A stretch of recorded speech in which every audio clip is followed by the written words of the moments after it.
രണ്ട് രാജാക്കന്മാർ അധ്യായം 7. എലീഷ പറഞ്ഞു, കർത്താവിൻ്റെ വചനം ശ്രവിക്കുവിൻ. അവിടുന്ന് അരുളി ചെയ്യുന്നു, നാളെ ഈ നേരത്ത് സമറിയായുടെ കവാടത്തിൽ ഒരളവ് നേരിയ മാവ് 1 ശെക്കലിനും 2 അളവ് ബാർലി 1 ശെക്കലിനും വിൽക്കപ്പെടും. രാജാവ് പടനായകന്റെ തോളിൽ ചാരി നിൽക്കുകയായിരുന്നു. പടനായകൻ ദൈവപുരുഷനോട് പറഞ്ഞു, കർത്താവ് ആകാശത്തിൻ്റെ കിളിവാതിലുകൾ തുറന്നാൽ തന്നെ ഇത് നടക്കുമോ? എലീഷ പ്രതിവചിച്ചു, നീ സ്വന്തം കണ്ണുകൾ കൊണ്ട് അത് കാണും, എന്നാൽ അതിൽ നിന്ന് ഭക്ഷിക്കുകയില്ല. 4 കുഷ്ഠരോഗികൾ പ്രവേശന കവാടത്തിൽ ഇരിപ്പുണ്ടായിരുന്നു. അവർ പരസ്പരം പറഞ്ഞു, നാം മരിക്കുവോളം ഇവിടെ ഇരിക്കുന്നതെന്തിന്? നഗരത്തിൽ പ്രവേശിച്ചാൽ അവിടെ ക്ഷാമം, നാം മരിക്കും. ഇവിടെ ഇരുന്നാലും മരിക്കും. വരുവിൻ, നമുക്ക് സിറിയക്കാരുടെ പാളയത്തിലേക്ക് പോകാം. അവർ ജീവനെ രക്ഷിച്ചാൽ നാം ജീവിക്കും, അവർ കൊന്നാൽ മരിക്കും. അങ്ങനെ ആ സന്ധ്യയ്ക്ക് അവർ സിറിയക്കാരുടെ പാളയത്തിലേക്ക് പോയി. പാളയത്തിൻ്റെ അരികിലെത്തിയപ്പോൾ അവിടെ ആരും ഉണ്ടായിരുന്നില്ല. കാരണം രഥങ്ങളും കുതിരകളും അടങ്ങിയ ഒരു വലിയ സൈന്യത്തിൻ്റെ ശബ്ദം കർത്താവ് സിറിയൻ സൈന്യത്തെ കേൾപ്പിച്ചു. അവർ പരസ്പരം പറഞ്ഞു, ഇതാ ഇസ്രായേൽ രാജാവ് നമ്മെ ആക്രമിക്കുന്നതിന് ഹിത്യരുടെയും ഈജിപ്തുകാരുടെയും രാജാക്കന്മാരെ കൂലിക്കെടുത്തിരിക്കുന്നു. അങ്ങനെ അവർ ആ സന്ധ്യയ്ക്ക് പാളയവും കുതിരകളും കഴുതകളും ഉപേക്ഷിച്ച് ജീവനും കൊണ്ട് പലായനം ചെയ്തു. കുഷ്ഠരോഗികൾ പാളയത്തിൽ കടന്ന് ഭക്ഷിച്ച് പാനം ചെയ്തിട്ട് അവിടെ ഉണ്ടായിരുന്ന വെള്ളിയും സ്വർണവും വസ്ത്രങ്ങളും എടുത്ത് ഒളിച്ചുവച്ചു. മറ്റൊരു കൂടാരത്തിൽ കടന്ന് അവിടെ ഉണ്ടായിരുന്ന സാധനങ്ങളും എടുത്തുകൊണ്ടുപോയി ഒളിച്ചുവച്ചു. പിന്നെ അവർ പരസ്പരം പറഞ്ഞു, നമ്മൾ ചെയ്യുന്നത് ശരിയല്ല. ഇന്ന് സദ്വാർത്തയുടെ ദിവസമാണ്. നാം പ്രഭാതം വരെ മിണ്ടാതിരുന്നാൽ ശിക്ഷ അനുഭവിക്കേണ്ടി വരും. അതിനാൽ രാജകൊട്ടാരത്തിൽ വിവരമറിയിക്കാം. അവർ നഗരവാതിൽക്കൽ കാവൽക്കാരുടെ അടുത്ത് ചെന്ന് പറഞ്ഞു, ഞങ്ങൾ സിറിയൻ പാളയത്തിൽ പോയി. കെട്ടിയിട്ട കുതിരകളും കഴുതകളും ഒഴികെ അവിടെ ആരും ഉണ്ടായിരുന്നില്ല. കൂടാരങ്ങൾ അതേപടി കിടക്കുന്നു. കാവൽക്കാർ കൊട്ടാരത്തിൽ വിവരമറിയിച്ചു. രാജാവ് രാത്രിയിൽ എഴുന്നേറ്റ് സേവകരോട് പറഞ്ഞു, സിറിയക്കാർ നമുക്കെതിരെ എന്താണ് ആസൂത്രണം ചെയ്തിരിക്കുന്നതെന്ന് ഞാൻ പറയാം. നാം വിശന്നിരിക്കുകയാണെന്ന് അവർക്കറിയാം. അതിനാൽ നാം നഗരത്തിന് പുറത്തു കടക്കുമ്പോൾ നമ്മെ ജീവനോടെ പിടിക്കുകയും തങ്ങൾക്ക് നഗരത്തിൽ പ്രവേശിക്കുകയും ചെയ്യാമെന്ന് ഉദ്ദേശിച്ച് അവർ പാളയത്തിന് പുറത്ത് വെളിമ്പ്രദേശത്ത് ഒളിച്ചിരിക്കുകയാണ്. ഒരു സേവകൻ പറഞ്ഞു, ശേഷിച്ചിരിക്കുന്നവയിൽ നിന്ന് 5 കുതിരകളുമായി കുറച്ച് പേർ പോകട്ടെ. നശിച്ചു കഴിഞ്ഞ ഇസ്രായേൽ ജനത്തിൻ്റെ വിധി തന്നെയായിരിക്കും അവശേഷിക്കുന്നവർക്കും. നമുക്ക് അവരെ അയച്ചു നോക്കാം. പോയി നോക്കൂ എന്ന് പറഞ്ഞ് രാജാവ് തേരാളികളുടെ 2 സംഘത്തെ സിറിയക്കാരുടെ പാളയത്തിലേക്ക് അയച്ചു. അവർ ജോർദാൻ വരെ ചെന്നു. പാഞ്ഞുപോയ സിറിയക്കാർ ഉപേക്ഷിച്ച വസ്ത്രങ്ങളും ആയുധങ്ങളും വഴിനീളെ ചിതറിക്കിടക്കുന്നത് അവർ കണ്ടു. ദൂതന്മാർ മടങ്ങിവന്ന് രാജാവിനോട് വിവരം പറഞ്ഞു. അനന്തരം ജനം സിറിയക്കാരുടെ പാളയത്തിൽ കടന്ന് കൊള്ളയടിച്ചു. അങ്ങനെ കർത്താവ് അരുളി ചെയ്തതുപോലെ ഒരളവ് നേരിയ മാവ് 1 ശെക്കലിനും 2 അളവ് ബാർലി 1 ശെക്കലിനും വിൽക്കപ്പെട്ടു. രാജാവ് തൻ്റെ അംഗരക്ഷകനെ പടിവാതിലിൻ്റെ ചുമതല ഏൽപ്പിച്ചു. പടിവാതിൽക്കൽ തിങ്ങിക്കൂടിയ ജനം ചവിട്ടിമെതിച്ച് അവൻ മരിച്ചു. തൻ്റെ അടുത്തു വന്ന രാജാവിനോട് ദൈവപുരുഷൻ പറഞ്ഞിരുന്നതുപോലെ സംഭവിച്ചു. ദൈവപുരുഷൻ രാജാവിനോട് പറഞ്ഞു, 2 അളവ് ബാർലി 1 ശെക്കലിനും 1 അളവ് നേരിയ മാവ് 1 ശെക്കലിനും നാളെ ഈ സമയം സമറിയായുടെ കവാടത്തിൽ വിൽക്കപ്പെടും എന്ന് പറഞ്ഞപ്പോൾ, കർത്താവ് ആകാശത്തിൻ്റെ കിളിവാതിലുകൾ തുറന്നാൽ തന്നെ ഇത് സംഭവിക്കുമോ എന്ന് ഈ പടത്തലവൻ ദൈവപുരുഷനോട് ചോദിച്ചിരുന്നു. അതിന് ദൈവപുരുഷൻ, നീ സ്വന്തം കണ്ണുകൊണ്ട് അത് കാണും, എന്നാൽ അതിൽ നിന്ന് ഭക്ഷിക്കുകയില്ല എന്ന് ഉത്തരം നൽകി. അങ്ങനെ ഇത് സംഭവിച്ചു. ജനം പടിവാതിൽക്കൽ അവനെ ചവിട്ടി മെതിച്ചു. അവൻ മരിച്ചു. 2 രാജാക്കന്മാർ അധ്യായം 8. ക്ഷാമത്തെക്കുറിച്ച് മുന്നറിയിപ്പ്. താൻ പുനർജീവിപ്പിച്ച കുട്ടിയുടെ അമ്മയോട് എലീഷ പറഞ്ഞിരുന്നു, നീയും കുടുംബവും വീട് വിട്ട് കുറച്ചു കാലം എവിടെയെങ്കിലും പോയി താമസിക്കുക. കർത്താവ് ഈ നാട്ടിൽ ക്ഷാമം വരുത്തും. അത് 7 വർഷം നീണ്ടു നിൽക്കും. അവൾ ദൈവപുരുഷന്റെ വാക്കനുസരിച്ച് പ്രവർത്തിച്ചു. അവളും കുടുംബവും ഫിലിസ്ത്യരുടെ നാട്ടിൽ പോയി 7 കൊല്ലം താമസിച്ചു. അതിനുശേഷം അവൾ മടങ്ങി വന്ന് രാജാവിനോട് തൻ്റെ വീടും ഭൂമിയും തിരികെ തരണമെന്ന് അപേക്ഷിച്ചു. എലീഷ ചെയ്ത വൻകാര്യങ്ങൾ അവൻ്റെ ഭൃത്യൻ ഗഹസിയോട് രാജാവ് ചോദിച്ചറിയുകയായിരുന്നു. എലീഷ മരിച്ചവനെ ജീവിപ്പിച്ച കാര്യം അവൻ രാജാവിനോട് പറഞ്ഞുകൊണ്ടിരിക്കെ ജീവൻ വീണ്ടുകിട്ടിയ കുട്ടിയുടെ അമ്മ രാജാവിൻ്റെ അടുത്ത് വന്നു. തൻ്റെ വീടും ഭൂമിയും ആവശ്യപ്പെട്ടു. ഉടനെ ഗഹസി, രാജാവേ, ഇവളുടെ മകനെയാണ് എലീഷ പുനർജീവിപ്പിച്ചത് എന്ന് പറഞ്ഞു. രാജാവ് ചോദിച്ചപ്പോൾ അവൾ വിവരം പറഞ്ഞു. അവളുടെ വസ്തുവകകളും നാട് വിട്ടപ്പോൾ മുതൽ ഇന്നുവരെയുള്ള അവയുടെ ആദായവും അവൾക്ക് തിരികെ കൊടുക്കാൻ രാജാവ് ഒരു സേവകനെ നിയോഗിച്ചു, എലീഷായും ഹസായേലും. അക്കാലത്ത് എലീഷ ദമാസ്കസിൽ എത്തി.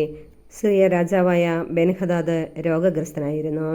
ദൈവപുരുഷൻ വന്നെന്ന് അറിഞ്ഞ് രാജാവ് ഹസായേലിനോട് പറഞ്ഞു, നീ ഒരു സമ്മാനവുമായി ചെന്ന് ഞാൻ രോഗവിമുക്തനാകുമോ എന്ന് കർത്താവിനോട് ആരായാൻ ദൈവപുരുഷനോട് അഭ്യർത്ഥിക്കുക. അവൻ ദൈവപുരുഷനെ കാണാൻ ചെന്നു. ദമാസ്കസിൽ നിന്ന് 40 ഒട്ടകച്ചുമട് സാധനങ്ങൾ സമ്മാനമായി എടുത്തിരുന്നു. അവൻ വന്ന് എലീഷായോട് പറഞ്ഞു, നിന്റെ മകൻ സിറിയ രാജാവായ ബെൻഹദാദ് താൻ രോഗവിമുക്തനാകുമോ എന്നറിയാൻ എന്നെ നിന്റെ അടുത്ത് അയച്ചിരിക്കുന്നു. എലീഷ പറഞ്ഞു, തീർച്ചയായും രോഗവിമുക്തനാകുമെന്ന് പോയി അറിയിക്കുക. എന്നാൽ അവൻ നിശ്ചയമായും മരിക്കുമെന്ന് കർത്താവ് എനിക്ക് വെളിപ്പെടുത്തിയിരിക്കുന്നു. അവൻ അസ്വസ്ഥനാകുവോളം എലീഷ കണ്ണിമയ്ക്കാതെ അവനെ നോക്കി നിന്നു. പിന്നെ കരഞ്ഞു. ഹസായേൽ ചോദിച്ചു, പ്രഭു, എന്തിനാണ് അങ്ങ് കരയുന്നത്? അവൻ പറഞ്ഞു, നീ ഇസ്രായേൽ ജനത്തോട് ചെയ്യാനിരിക്കുന്ന ക്രൂരത ഓർത്തിട്ട് തന്നെ. നീ അവരുടെ കോട്ടകൾ തീവയ്ക്കുകയും അവരുടെ യുവാക്കന്മാരെ വാളിനിരയാക്കുകയും അവരുടെ പൈതങ്ങളെ അടിച്ചു കൊല്ലുകയും ഗർഭിണികളുടെ ഉദരം പിളർക്കുകയും ചെയ്യും. ഹസായേൽ ചോദിച്ചു, നിസ്സാരനായ ഈ ദാസന് ഇത്രയെല്ലാം ചെയ്യാൻ കഴിയുമോ? എലീഷ പ്രതിവചിച്ചു, നീ സിറിയയിൽ രാജാവാകുമെന്ന് കർത്താവ് എനിക്ക് വെളിപ്പെടുത്തിയിരിക്കുന്നു. അനന്തരം അവൻ തൻ്റെ യജമാനൻ്റെ അടുത്തേക്ക് മടങ്ങി. യജമാനൻ ചോദിച്ചു, എലീഷ എന്തു പറഞ്ഞു? അവൻ മറുപടി പറഞ്ഞു, അങ്ങ് നിശ്ചയമായും സുഖം പ്രാപിക്കുമെന്ന് പറഞ്ഞു. പിറ്റേ ദിവസം അവൻ ഒരു പുതപ്പെടുത്ത് വെള്ളത്തിൽ മുക്കി രാജാവിൻ്റെ മുഖത്തിട്ടു. അങ്ങനെ അവൻ മരിച്ചു. ഹസായേൽ രാജാവായി. യൂദാ രാജാവായ യഹോറാം. ഇസ്രായേൽ രാജാവായ ആഹാബിൻ്റെ പുത്രൻ യോറാമിൻ്റെ 5-ാം ഭരണവർഷം യൂദാ രാജാവായ യഹോഷാഫാത്തിൻ്റെ പുത്രൻ യഹോറാം ഭരണമേറ്റു. അപ്പോൾ അവന് 32 വയസ്സുണ്ടായിരുന്നു. അവൻ 8 കൊല്ലം ജെറൂസലേമിൽ ഭരിച്ചു. ആഹാബിൻ്റെ ഭവനം ചെയ്തതുപോലെ തന്നെ അവൻ ഇസ്രായേൽ രാജാക്കന്മാരുടെ വഴികളിൽ നടന്നു. കാരണം ആഹാബിൻ്റെ പുത്രിയായിരുന്നു അവൻ്റെ ഭാര്യ. അവൻ കർത്താവിൻ്റെ മുൻപിൽ തിന്മ പ്രവർത്തിച്ചു. എങ്കിലും കർത്താവ് തൻ്റെ ദാസനായ ദാവീദിനെ പ്രതി യൂദായെ നശിപ്പിച്ചില്ല. കാരണം അവനും അവൻ്റെ പുത്രന്മാർക്കും പിൻഗാമി അറ്റുപോവുകയില്ലെന്ന് അവിടുന്ന് വാഗ്ദാനം ചെയ്തിരുന്നു. അവൻ്റെ കാലത്ത് ഏദോം യൂദായുടെ കീഴിൽ നിന്ന് ഭിന്നിച്ച് സ്വന്തമായി ഒരു രാജാവിനെ വാഴിച്ചു. അപ്പോൾ യഹോറാം രഥങ്ങളോടുകൂടി സൈറിലേക്ക് പോയി. രാത്രിയിൽ അവനും രഥസൈന്യാധിപന്മാരും തങ്ങളെ വളഞ്ഞ ഏദോമിരെ ആക്രമിച്ചു. യൂദാ സൈന്യം തോറ്റു പിൻവാങ്ങി. അങ്ങനെ ഏദോം യൂദായുടെ ഭരണത്തിൽ നിന്ന് ഇന്നോളം വിട്ടുനിൽക്കുന്നു. ലിബ്നായും കലഹിച്ചു. യഹോറാമിൻ്റെ മറ്റു പ്രവർത്തനങ്ങൾ യൂദാ രാജാക്കന്മാരുടെ ദിനവൃത്താന്തത്തിൽ രേഖപ്പെടുത്തിയിട്ടുണ്ടല്ലോ. യഹോറാം മരിച്ചു. പിതാക്കന്മാരോടൊപ്പം ദാവീദിന്റെ നഗരത്തിൽ സംസ്കരിക്കപ്പെട്ടു. പുത്രൻ അഹസിയ ഭരണമേറ്റു. യൂദാ രാജാവ് അഹസിയ. ഇസ്രായേൽ രാജാവായ ആഹാബിന്റെ പുത്രൻ യോറാമിന്റെ 12-ാം വർഷം യൂദാ രാജാവായ യഹോറാമിന്റെ പുത്രൻ അഹസിയ വാഴ്ച ആരംഭിച്ചു. അപ്പോൾ അഹസിയായിക്ക് 22 വയസ്സായിരുന്നു. അവൻ ജെറൂസലേമിൽ 1 വർഷം ഭരിച്ചു. അത്താലിയ ആയിരുന്നു അവൻ്റെ അമ്മ. അവൾ ഇസ്രായേൽ രാജാവായ ഓമ്രിയുടെ പൗത്രിയായിരുന്നു. അഹസിയ ആഹാബിൻ്റെ വഴികളിൽ നടന്നു. ആഹാബിൻ്റെ ഭവനം ചെയ്തിരുന്നതുപോലെ കർത്താവിൻ്റെ മുമ്പിൽ അവനും തിന്മ ചെയ്തു. കാരണം ആഹാബിൻ്റെ ഭവനത്തോട് അവൻ വിവാഹം വഴി ബന്ധപ്പെട്ടിരുന്നു. അവൻ സിറിയ രാജാവായ ഹസായേലിനെതിരെ യുദ്ധം ചെയ്യാൻ ആഹാബിന്റെ പുത്രൻ യോറാമിനോടുകൂടെ റാമോത്ത് ഗിലെയാദിൽ പോയി. അവിടെ വെച്ച് സിറിയക്കാർ യോറാമിനെ മുറിവേൽപ്പിച്ചു. സിറിയ രാജാവായ ഹസായേലിനെതിരെ യുദ്ധം ചെയ്യുമ്പോൾ റാമായിൽ വെച്ച് സിറിയക്കാർ ഏൽപ്പിച്ച മുറിവുകൾ സുഖപ്പെടുത്താൻ യോറാം രാജാവ് ജസ്രയേലിലേക്ക് മടങ്ങി. യൂദാ രാജാവായ യഹോറാമിന്റെ പുത്രൻ അഹസിയ അവനെ സന്ദർശിക്കുന്നതിന് ജസ്രയേലിൽ ചെന്നു. 2 രാജാക്കന്മാർ അധ്യായം 9. യേഹൂ ഇസ്രായേൽ രാജാവ്. എലീഷ പ്രവാചകൻ പ്രവാചകഗണത്തിൽ ഒരുവനെ വിളിച്ചു പറഞ്ഞു, അരമുറുക്കി ഒരു പാത്രം തൈലമെടുത്ത് റാമോത്ത് ഗിലെയാദിലേക്ക് പോവുക. അവിടെ എത്തി നിംഷിയുടെ പൗത്രനും യഹോഷാഫാത്തിന്റെ പുത്രനുമായ യേഹുവിനെ അന്വേഷിക്കുക. അവനെ ഒറ്റയ്ക്ക് ഉള്ളറയിലേക്ക് വിളിച്ചു കൊണ്ടുപോവുക. അവൻ്റെ തലയിൽ തൈലം ഒഴിച്ചുകൊണ്ട് പറയുക, കർത്താവ് അരുളി ചെയ്യുന്നു, ഇസ്രായേലിൻ്റെ രാജാവായി ഞാൻ നിന്നെ അഭിഷേകം ചെയ്യുന്നു. പിന്നെ അവിടെ നിൽക്കാതെ വാതിൽ തുറന്ന് ഓടുക. പ്രവാചകഗണത്തിൽപ്പെട്ട ആ യുവാവ് റാമോത്ത് ഗിലിയാദിലേക്ക് പോയി. അവൻ അവിടെ ചെന്നപ്പോൾ സൈന്യാധിപന്മാർ സഭ കൂടിയിരിക്കുകയായിരുന്നു. അവൻ പറഞ്ഞു, സേനാധിപനെ ഒരു സന്ദേശം അറിയിക്കാനുണ്ട്. യേഹു ചോദിച്ചു, ഞങ്ങളിൽ ആർക്കാണ് സന്ദേശം? അവൻ പറഞ്ഞു, സേനാധിപ, അങ്ങേക്ക് തന്നെ. അവൻ എഴുന്നേറ്റ് വീടിനുള്ളിലേക്ക് കടന്നു. യുവാവ് തൈലം അവൻ്റെ ശിരസിൽ ഒഴിച്ചുകൊണ്ട് പറഞ്ഞു, ഇസ്രായേലിൻ്റെ ദൈവമായ കർത്താവ് അരുളി ചെയ്യുന്നു, ഞാൻ നിന്നെ കർത്താവിൻ്റെ ജനമായ ഇസ്രായേലിൻ്റെ മേൽ രാജാവായി അഭിഷേകം ചെയ്യുന്നു. നീ നിന്റെ യജമാനനായ ആഹാബിൻ്റെ ഭവനത്തെ നശിപ്പിക്കണം. അങ്ങനെ ഞാൻ എൻ്റെ പ്രവാചകന്മാരുടെയും മറ്റ് ദാസന്മാരുടെയും രക്തത്തിന് ജെസബേലിനോട് പ്രതികാരം ചെയ്യും. ആഹാബ് ഗൃഹം നശിക്കും.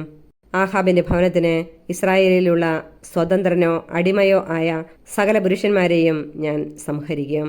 ആഹാബിൻ്റെ ഭവനത്തെ നബാത്തിന്റെ പുത്രനായ ജെറോബോവാമിന്റെ ഭവനം പോലെയും അഹിയായുടെ പുത്രനായ ബാഷായുടെ ഭവനം പോലെയും ആക്കി തീർക്കും.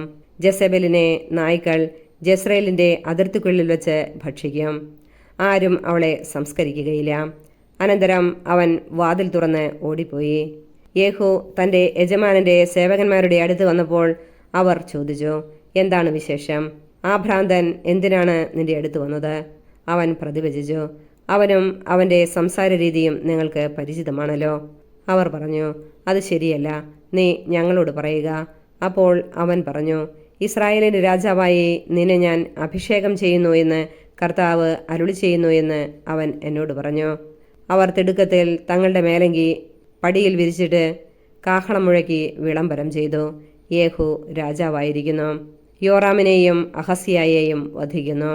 നിംഷിയുടെ പൗത്രനും യഹോഷാഫാത്തിന്റെ പുത്രനുമായ യേഹു യോറാമിനെതിരെ ഗൂഢാലോചന നടത്തി. സിറിയ രാജാവായ ഹസായേലിനെതിരെ റാമോത്ത് ഗിലിയാദിൽ യോറാം ഇസ്രായേൽ സൈന്യത്തോടൊത്ത് പാളയമടിച്ചിരിക്കുകയായിരുന്നു.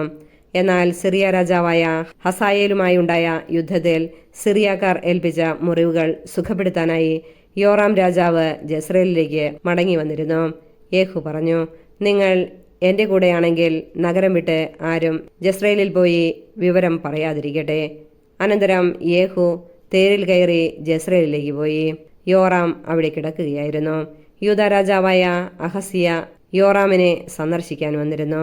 ജസ്രയേൽ ഗോപുരത്തിലെ കാവൽക്കാരൻ യേഹുവും കൂട്ടരും വരുന്നത് കണ്ട്, ഇതാ ഒരു സംഘം എന്ന് പറഞ്ഞു. ഒരു കുതിരക്കാരനെ അയച്ച്, സമാധാനപരമായിട്ടാണോ വന്നിരിക്കുന്നത് എന്ന് അവരോട് ചോദിക്കുക എന്ന് യോറാം പറഞ്ഞു. അങ്ങനെ ഒരുവൻ അവരുടെ അടുത്തേക്ക് കുതിരപ്പുറത്ത് പുറപ്പെട്ടു. അവൻ പറഞ്ഞു, സമാധാനത്തിലാണോ വന്നിരിക്കുന്നത് എന്ന് രാജാവ് അന്വേഷിക്കുന്നു. യേഹു പറഞ്ഞു, സമാധാനവുമായി നിനക്കെന്തു ബന്ധം? എൻ്റെ പിന്നാലെ വരിക. കാവൽക്കാരൻ യോറാമിനോട് പറഞ്ഞു. ദൂതൻ അവരുടെ സമീപമെത്തി, എന്നാൽ മടങ്ങി വരുന്നില്ല. രണ്ടാമതും ഒരു കുതിരക്കാരനെ അയച്ചു. അവനും ചെന്ന് പറഞ്ഞു, സമാധാനത്തിലാണോ വന്നിരിക്കുന്നത് എന്ന് രാജാവ് അന്വേഷിക്കുന്നു. യേഹു മറുപടി പറഞ്ഞു, സമാധാനവുമായി നിനക്കെന്തു ബന്ധം? എൻ്റെ പിന്നാലെ വരിക. കാവൽക്കാരൻ വീണ്ടും അറിയിച്ചു. അവൻ അവിടെ എത്തി, എന്നാൽ മടങ്ങുന്നില്ല. നിംഷിയുടെ മകനായ യേഹുവിനെ പോലെ ഉഗ്രതയോടെയാണ് അവൻ രഥം ഓടിക്കുന്നത്. രഥം ഒരുക്കാൻ യോറാം പറഞ്ഞു. അവൻ അങ്ങനെ ചെയ്തു. ഉടനെ ഇസ്രായേൽ രാജാവായ യോറാമും യൂദാ രാജാവായ അഹസിയായും തങ്ങളുടെ രഥങ്ങളിൽ കയറി യേഹുവിനെ കാണാൻ പുറപ്പെട്ടു. ജസ്രയേൽക്കാരനായ നാബൂത്തിന്റെ സ്ഥലത്ത് വെച്ച് അവനെ കണ്ടുമുട്ടി. യോറാം, നീ സമാധാനത്തിലാണോ വന്നിരിക്കുന്നത് എന്ന് ചോദിച്ചു. അവൻ പറഞ്ഞു, നിന്റെ അമ്മ ജസബേലിന്റെ വിഗ്രഹാരാധനയും ആഭിചാരവും ഇത്രയധികമായിരിക്കെ എങ്ങനെ സമാധാനമുണ്ടാകും? യോറാം കുതിരയെ തിരിച്ച്, അഹസ്യ, ഇതാ രാജദ്രോഹം എന്ന് പറഞ്ഞുകൊണ്ട് പലായനം ചെയ്തു. യേഹു യോറാമിനെ സർവശക്തിയോടും കൂടെ വില്ല് വലിച്ച് എയ്തു. അസ്ത്രം അവൻ്റെ തോളുകളുടെ മധ്യേ തുളച്ചു കയറി. ഹൃദയം ഭേദിച്ചു. അവൻ തേരിൽ വീണു. യേഹു തൻ്റെ അംഗരക്ഷകൻ ബിദ്കാറിനോട് പറഞ്ഞു, അവനെ എടുത്തുകൊണ്ടുപോയി ജസ്രയേൽക്കാരനായ നാബോത്തിന്റെ ഭൂമിയിൽ എറിയുക. ഞാനും നീയും ഇരുവശങ്ങളിലും ആഹാബ് പിന്നിലുമായി സവാരി ചെയ്യുമ്പോൾ കർത്താവ് അവനെതിരെ അരുളി ചെയ്ത വചനം നീ ഓർക്കുക. കർത്താവ് അരുളി ചെയ്യുന്നു, ഇന്നലെ ഞാൻ കണ്ട നാബോത്തിൻ്റെയും അവൻ്റെ പുത്രന്മാരുടെയും രക്തമാണ് ഇവിടെ വച്ച് തന്നെ ഞാൻ നിന്നോട് പ്രതികാരം ചെയ്യും. അതിനാൽ കർത്താവിൻ്റെ വാക്കനുസരിച്ച് അവനെ എടുത്തുകൊണ്ടുപോയി അവിടെ എറിയുക. യൂദ രാജാവായ അഹസിയ ഇത് കണ്ട് ബദ്ഹഗാൻ ലക്ഷ്യമാക്കി ഓടി. യേഹൂ പിന്തുടർന്നു, അവനെയും എയ്തു കൊല്ലുക എന്ന് പറഞ്ഞു. തേരോടിച്ചു പോകുന്ന അവനെ ഇബ്ലയാമിന് സമീപമുള്ള ഗൂർ കയറ്റത്തിൽ വെച്ച് അവർ എയ്തു. അവൻ മെഗിദോയിലേക്ക് പലായനം ചെയ്തു, അവിടെ വെച്ച് മരിച്ചു. ഭൃത്യൻ അവനെ തേരിൽ കിടത്തി ദാവീദിന്റെ നഗരമായ ജെറൂസലേമിൽ കൊണ്ടുവന്ന് പിതാക്കന്മാരുടെ ശവകുടീരത്തിൽ അടക്കി. ആഹാബിന്റെ മകനായ യോറാമിന്റെ 11-ാം ഭരണവർഷം അഹസിയ യൂദായിൽ ഭരണമേറ്റു. ജെസേബെൽ വധിക്കപ്പെടുന്നു. യേഹൂ ജസ്രയേലിലെത്തിയെന്ന് ജെസേബെൽ കേട്ടു. അവൾ കണ്ണെഴുതി മുടി അലങ്കരിച്ച് കിളിവാതിലൂടെ പുറത്തേക്ക് നോക്കി. യേഹൂ പടി കടന്നപ്പോൾ അവൾ ചോദിച്ചു, യജമാനഘാതക സിമ്രി, നീ സമാധാനത്തിലാണോ വന്നിരിക്കുന്നത്? അവൻ കിളിവാതിലിലേക്ക് മുഖമുയർത്തി ചോദിച്ചു, ആരാണ് എൻ്റെ പക്ഷത്തുള്ളത്? 2-3 അന്തഃപുര സേവകന്മാർ അവനെ നോക്കി. അവൻ പറഞ്ഞു, അവളെ താഴേക്കെറിയുക. അവർ അങ്ങനെ ചെയ്തു. അവളുടെ രക്തം ചുവരിന്മേലും കുതിരപ്പുറത്തും ചിതറി. കുതിരകൾ അവളെ ചവിട്ടി തേച്ചു. യേഹൂ അകത്തു കിടന്ന് ഭക്ഷിച്ച് പാനം ചെയ്തു. പിന്നെ അവൻ പറഞ്ഞു, ഇനി ശപിക്കപ്പെട്ട ആ സ്ത്രീയുടെ കാര്യം നോക്കാം. അവളെ അടക്കം ചെയ്യണം. അവൾ രാജപുത്രിയാണല്ലോ. സംസ്കരിക്കാൻ ചെന്നപ്പോൾ അവളുടെ തലയോടും പാദങ്ങളും കൈപ്പത്തികളുമല്ലാതെ അവർ ഒന്നും കണ്ടില്ല. അവർ മടങ്ങിവന്ന് വിവരമറിയിച്ചപ്പോൾ അവൻ പറഞ്ഞു, തൻ്റെ ദാസൻ തിഷ്ബ്യനായ ഏലിയായിലൂടെ കർത്താവ് അരുളി ചെയ്ത വചനം ഇതാണ്: ജസ്രയേലിൻ്റെ അതിർത്തിക്കുള്ളിൽ വെച്ച് ജെസേബെലിൻ്റെ മാംസം നായ്ക്കൾ ഭക്ഷിക്കും. ജെസേബെലിൻ്റെ ജഡം തിരിച്ചറിയാനാവാത്ത വിധം ജസ്രയേലിലെ വയലിൽ ചാണകം പോലെ കിടക്കും. ഇതാണ് ജെസേബെൽ. 2 രാജാക്കന്മാർ അധ്യായം 10. ഇസ്രായേൽ യൂദ രാജകുടുംബങ്ങളെ സംഹരിക്കുന്നു. ആഹാബിന് സമറിയായിൽ 70 പുത്രന്മാരുണ്ടായിരുന്നു. യേഹൂ നഗരാധിപന്മാർക്കും ശ്രേഷ്ഠന്മാർക്കും ആഹാബിന്റെ പുത്രന്മാരുടെ രക്ഷിതാക്കൾക്കും സമറിയയിലേക്ക് കത്തുകൾ അയച്ചു. നിങ്ങളുടെ യജമാനന്റെ പുത്രന്മാർ നിങ്ങളുടെ കൂടെ ഉണ്ടല്ലോ. തേരുകളും കുതിരകളും സുരക്ഷിത നഗരങ്ങളും ആയുധങ്ങളും നിങ്ങൾക്കുണ്ടല്ലോ. ഈ കത്ത് കിട്ടുമ്പോൾ നിങ്ങളുടെ യജമാനന്റെ ഏറ്റവും ഉത്തമനായ പുത്രനെ അവന്റെ പിതാവിന്റെ സിംഹാസനത്തിൽ അവരോധിച്ച് യജമാനന്റെ ഭവനത്തിനു വേണ്ടി നിങ്ങൾ പോരാടുവിൻ. ഭയവിഹ്വലരായ അവർ പറഞ്ഞു, 2 രാജാക്കന്മാർക്ക് അവനെ എതിർത്ത് നിൽക്കാൻ സാധിച്ചില്ല, പിന്നെ നമുക്കെങ്ങനെ സാധിക്കും? അങ്ങനെ കൊട്ടാര വിചാരിപ്പുകാരനും നഗരാധിപനും ശ്രേഷ്ഠന്മാരോടും രക്ഷിതാക്കളോടും ചേർന്ന് യേഹുവിന് ഒരു സന്ദേശം അയച്ചു. ഞങ്ങൾ അങ്ങയുടെ ദാസന്മാരാണ്. അങ്ങയുടെ അഭീഷ്ടമനുസരിച്ച് ഞങ്ങൾ പ്രവർത്തിക്കാം. ഞങ്ങൾ ആരെയും രാജാവായി വാഴിക്കുകയില്ല. അങ്ങേക്ക് യുക്തമെന്ന് തോന്നുന്നത് ചെയ്യുക. അപ്പോൾ അവൻ വീണ്ടും അവർക്ക് കത്തെഴുതി, നിങ്ങൾ എൻ്റെ പക്ഷം ചേർന്ന് എന്നെ അനുസരിക്കാൻ തയ്യാറാണെങ്കിൽ നിങ്ങളുടെ യജമാനപുത്രന്മാരുടെ ശിരസ്സുകളുമായി നാളെ ഈ നേരത്ത് ജസ്രയേലിൽ എൻ്റെ അടുക്കൽ വരുവിൻ. രാജപുത്രന്മാർ 70 പേരും രക്ഷാകർത്താക്കളായ നഗരപ്രമാണികളോടുകൂടെ ആയിരുന്നു. കത്ത് കിട്ടിയപ്പോൾ അവർ രാജാവിൻ്റെ 70 പുത്രന്മാരെയും വധിച്ച് ശിരസ്സുകൾ കുട്ടകളിലാക്കി ജസ്രയേലിൽ അവൻ്റെ അടുത്തേക്ക് അയച്ചു. രാജപുത്രന്മാരുടെ ശിരസ്സുകൾ കൊണ്ടുവന്നിരിക്കുന്നുവെന്ന് ദൂതൻ അറിയിച്ചപ്പോൾ യേഹൂ പറഞ്ഞു, അവ 2 കൂനകളായി പ്രഭാതം വരെ പടിവാതിൽക്കൽ വയ്ക്കുക. പ്രഭാതത്തിൽ അവൻ പുറത്തു വന്ന് ജനത്തോട് പറഞ്ഞു, നിങ്ങൾ നിർദോഷരാണ്. എൻ്റെ യജമാനെതിരെ ഗൂഢാലോചന നടത്തി അവനെ കൊന്നത് ഞാനാണ്. എന്നാൽ ഇവരെ നിഗ്രഹിച്ചത് ആരാണ്? ആഹാബ് ഗൃഹത്തെക്കുറിച്ച് കർത്താവ് അരുളി ചെയ്ത വചനങ്ങളിൽ ഒന്നുപോലും വ്യർത്ഥമായില്ല എന്ന് നിങ്ങൾ മനസ്സിലാക്കിക്കൊള്ളുവിൻ. കർത്താവ് തൻ്റെ ദാസൻ ഏലിയായിലൂടെ അരുളി ചെയ്തത് നിറവേറ്റിയിരിക്കുന്നു. യേഹൂ ജസ്രയേലിൽ ആഹാബ് ഗൃഹത്തിൽ ശേഷിച്ചിരുന്ന എല്ലാവരെയും, തൻ്റെ ഉറ്റ സ്നേഹിതരെയും പുരോഹിതന്മാരെയും പ്രമുഖ വ്യക്തികളെയും ഒന്നൊഴിയാതെ കൊന്നൊടുക്കി. യേഹൂ അവിടെ നിന്ന് പുറപ്പെട്ട് സമറിയയിലെത്തി. മാർഗമധ്യേ ആട്ടിടയന്മാരുടെ ബത്തേക്കെതിൽ എത്തിയപ്പോൾ യൂദ രാജാവായ അഹസിയായുടെ ബന്ധുക്കളെ കണ്ടുമുട്ടി. അവൻ അവരോട് ചോദിച്ചു, നിങ്ങൾ ആരാണ്? അവർ മറുപടി പറഞ്ഞു, ഞങ്ങൾ അഹസിയായുടെ ബന്ധുക്കളാണ്. ഞങ്ങൾ രാജ്ഞിപുത്രന്മാരെയും മറ്റു കുമാരന്മാരെയും സന്ദർശിക്കാൻ വന്നതാണ്. അവൻ പറഞ്ഞു, അവരെ ജീവനോടെ പിടിക്കുവിൻ. അവർ അവരെ പിടിച്ച് ബത്തേക്കെതിലെ കിണറ്റിൻകരയിൽ വെച്ച് വധിച്ചു. അവർ 42 പേരുണ്ടായിരുന്നു. ആരും അവശേഷിച്ചില്ല. യേഹൂ അവിടെ നിന്ന് പുറപ്പെട്ടപ്പോൾ തന്നെ സന്ദർശിക്കാൻ വരുന്ന റക്കാബിന്റെ പുത്രൻ യഹോനാദാബിനെ കണ്ടു. മംഗളം ആശംസിച്ചുകൊണ്ട് അവൻ പറഞ്ഞു, എനിക്ക് നിന്നോടുള്ളതുപോലെ നിനക്ക് എന്നോട് വിശ്വസ്തതയുണ്ടോ? യഹോനാദാബ് മറുപടി പറഞ്ഞു, ഉവ്. യേഹൂ പ്രതിവചിച്ചു, അങ്ങനെയെങ്കിൽ കൈ തരിക. അവൻ കൈ കൊടുത്തു. ഉടനെ യേഹൂ അവനെ തൻ്റെ രഥത്തിൽ കയറ്റി. അവൻ പറഞ്ഞു, എന്നോടുകൂടെ വന്ന് കർത്താവിനോടുള്ള എൻ്റെ ഭക്തിയുടെ തീവ്രത കാണുക. അങ്ങനെ അവർ യാത്ര തുടർന്നു. അവൻ സമറിയയിലെത്തിയപ്പോൾ ആഹാബിന്റെ ഭവനത്തിൽ അവശേഷിച്ചിരുന്നവരെ സംഹരിച്ചു. കർത്താവ് ഏലിയായിലൂടെ അരുളി ചെയ്തത് അങ്ങനെ നിറവേറി. ബാലിന്റെ ആരാധകരെ വധിക്കുന്നു.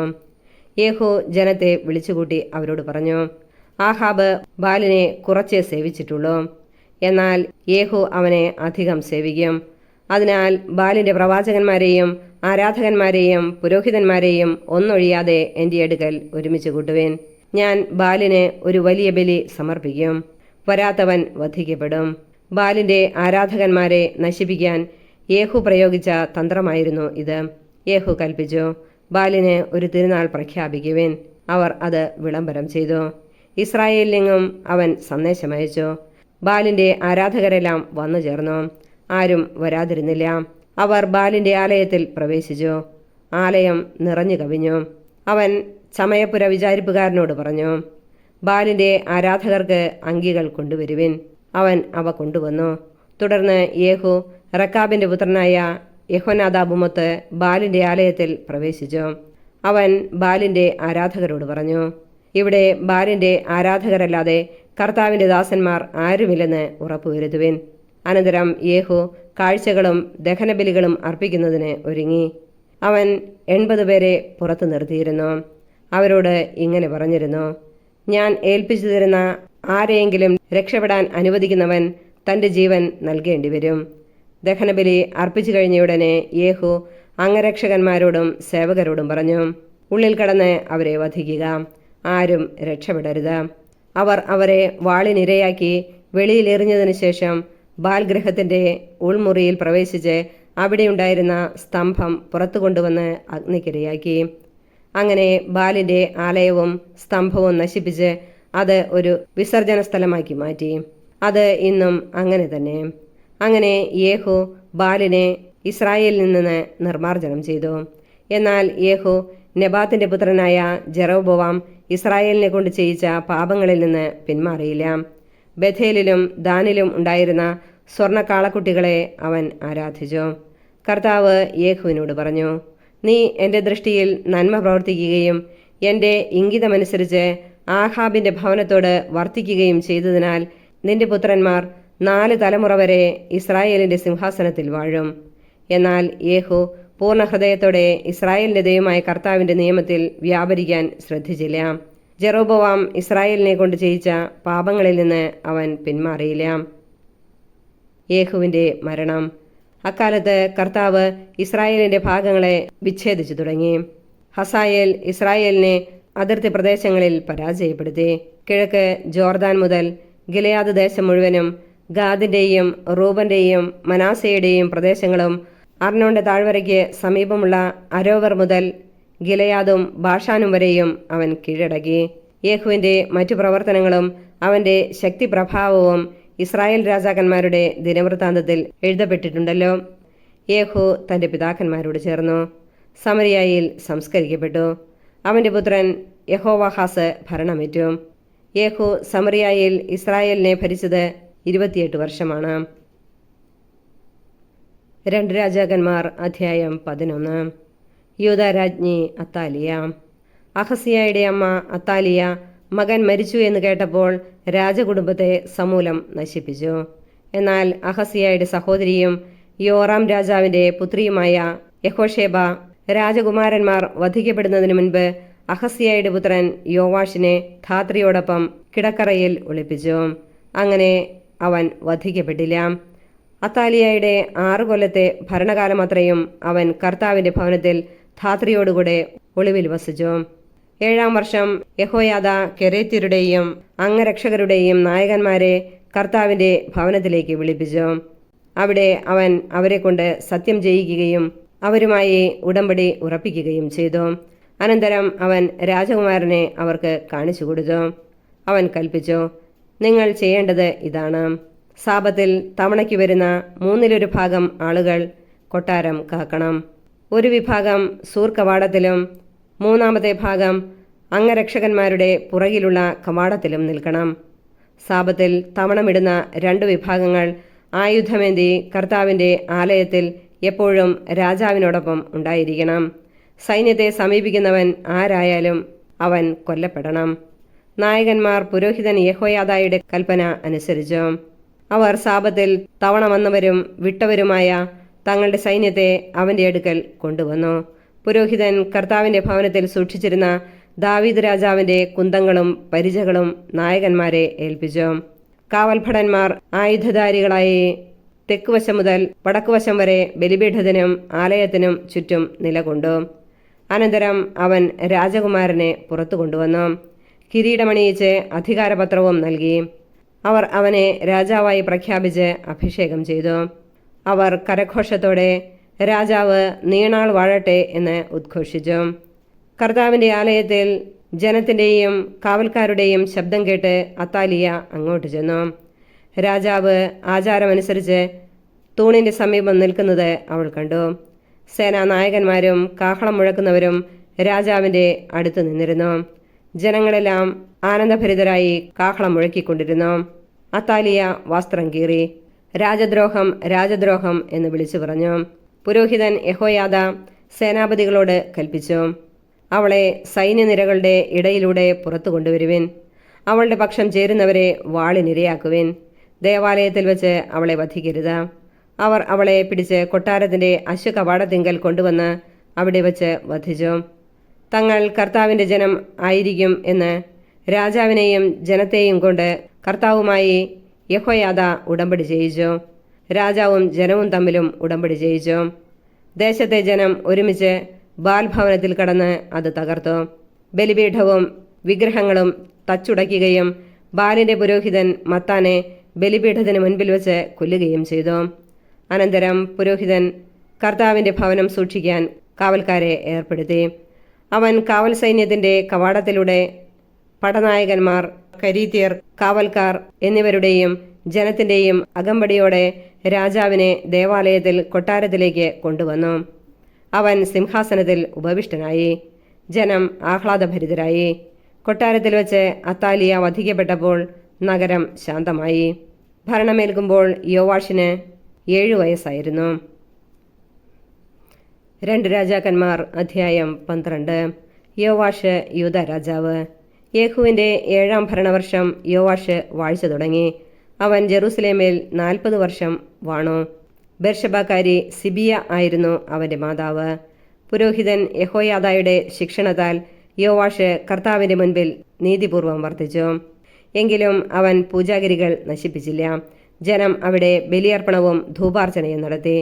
യോവാഷ് പുരോഹിതന്മാരോട് പറഞ്ഞു, കർത്താവിൻ്റെ ഭവനത്തിൽ അർപ്പിക്കപ്പെടുന്ന വിശുദ്ധ വസ്തുക്കളുടെ വിലയും ഓരോരുത്തർക്കും നിശ്ചയിച്ചിരിക്കുന്ന തുകയും സ്വാഭിഷ്ട കാഴ്ചകളും പുരോഹിതന്മാർ തങ്ങളെ സമീപിക്കുന്നവരിൽ നിന്ന് വാങ്ങി ദേവാലയത്തിന് വേണ്ട അറ്റകുറ്റപ്പണികൾ നിർവഹിക്കണം.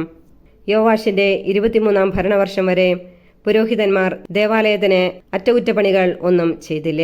അതിനാൽ യോവാഷ് രാജാവ് യെഹോയാദായെയും മറ്റു പുരോഹിതന്മാരെയും വരുത്തി ചോദിച്ചു, ദേവാലയത്തിന് ആവശ്യമായ അറ്റകുറ്റപ്പണികൾ ചെയ്യാത്തതെന്ത്? ഇനിമേൽ നിങ്ങളെ സമീപിക്കുന്നവർ തരുന്ന പണം നിങ്ങൾ എടുക്കാതെ അറ്റകുറ്റപ്പണികൾക്കായി വിട്ടുകൊടുക്കുവിൻ. അങ്ങനെ ജനത്തിൽ നിന്ന് പണം വാങ്ങി പുരോഹിതന്മാർ അറ്റകുറ്റപ്പണി ചെയ്യേണ്ടതില്ലെന്ന് തീരുമാനിച്ചു. പുരോഹിതൻ യെഹോയാദ അടപ്പിൽ ദ്വാരമിട്ട ഒരു പെട്ടി ദേവാലയത്തിൽ പ്രവേശിക്കുന്നവൻ്റെ വലത്തുവശത്ത് ബലിപീഠത്തിന് സമീപം സ്ഥാപിച്ചു. കർത്താവിൻ്റെ ഭവനത്തിൽ ലഭിച്ച പണം വാതിൽ കാക്കുന്ന പുരോഹിതന്മാർ അതിൽ നിക്ഷേപിച്ചു. പെട്ടി നിറയുമ്പോൾ രാജാവിൻ്റെ കാര്യവിചാരകനും പ്രധാന പുരോഹിതനും പണം എണ്ണി സഞ്ചികളിൽ കെട്ടിവയ്ക്കും. ദേവാലയത്തിലെ ജോലികളുടെ മേൽനോട്ടം വഹിക്കുന്നവരെ അവർ ആ പണം ഏൽപ്പിക്കും. അവർ അത് കർത്താവിൻ്റെ ഭവനത്തിലെ മരപ്പണിക്കാർ, ദേവാലയ ശില്പികൾ, കൽപ്പണിക്കാർ, കല്ലുവെട്ടുകാർ എന്നിവർക്ക് കൂലി കൊടുക്കുന്നതിനും അറ്റകുറ്റപ്പണികൾക്കായി തടിയും ചെത്തിയെടുത്ത കല്ലും വാങ്ങുന്നതിനും മറ്റു ചെലവുകൾക്കുമായി വിനിയോഗിച്ചു. കർത്താവിൻ്റെ ഭവനത്തിൽ വരുന്ന പണം കൊണ്ട് വെള്ളിപ്പാത്രങ്ങൾ, തിരിക്കത്രികകൾ, കോപ്പകൾ, കാഹളങ്ങൾ, സ്വർണമോ വെള്ളിയോ കൊണ്ടുള്ള മറ്റു പാത്രങ്ങൾ ഇവയൊന്നും വാങ്ങിയില്ല. കർത്താവിൻ്റെ ഭവനത്തിലെ അറ്റകുറ്റപ്പണി ചെയ്യുന്നവർക്ക് അത് നൽകി. ജോലിക്കാർക്കുള്ള പണം ഏറ്റുവാങ്ങിയവർ കണക്ക് കൊടുക്കേണ്ടിയിരുന്നില്ല. വിശ്വസ്തയോടെയാണ് അവർ പണം ചെലവാക്കിയത്. പ്രായശ്ചിത്ത ബലിയായും പാപപരിഹാര ബലിയായും ലഭിച്ച പണം ദേവാലയത്തിൽ നിക്ഷേപിച്ചില്ല. അത് പുരോഹിതന്മാർക്കുള്ളതായിരുന്നു. അക്കാലത്ത് സിറിയ രാജാവായ ഹസായേൽ യുദ്ധം ചെയ്ത് ഗത്ത് പിടിച്ചടക്കി. അവൻ ജെറുസലേമിനെതിരെ പുറപ്പെടാൻ ഭാവിച്ചു. അപ്പോൾ യൂദ രാജാവായ യോവാഷ് തൻ്റെ പിതാക്കന്മാരും യൂദ രാജാക്കന്മാരുമായ യഹോഷാഫാത്ത്, യഹോറാം, അഹസിയ എന്നിവർ അർപ്പിച്ച കാഴ്ചദ്രവ്യങ്ങളും തൻ്റെ കാഴ്ചകളും ദേവാലയത്തിലെയും കൊട്ടാരത്തിലെയും ഭണ്ഡാരത്തിലെയും സ്വർണ്ണ നിക്ഷേപങ്ങളും എടുത്ത് സിറിയ രാജാവായ ഹസായേലിന് അയച്ചു കൊടുത്തു. അങ്ങനെ ഹസായേൽ ജെറൂസലേം വിട്ടു. യോവാഷിൻ്റെ മറ്റു പ്രവർത്തനങ്ങൾ യൂദ രാജാക്കന്മാരുടെ ദിനവൃത്താന്തത്തിൽ എഴുതപ്പെട്ടിട്ടുണ്ടല്ലോ.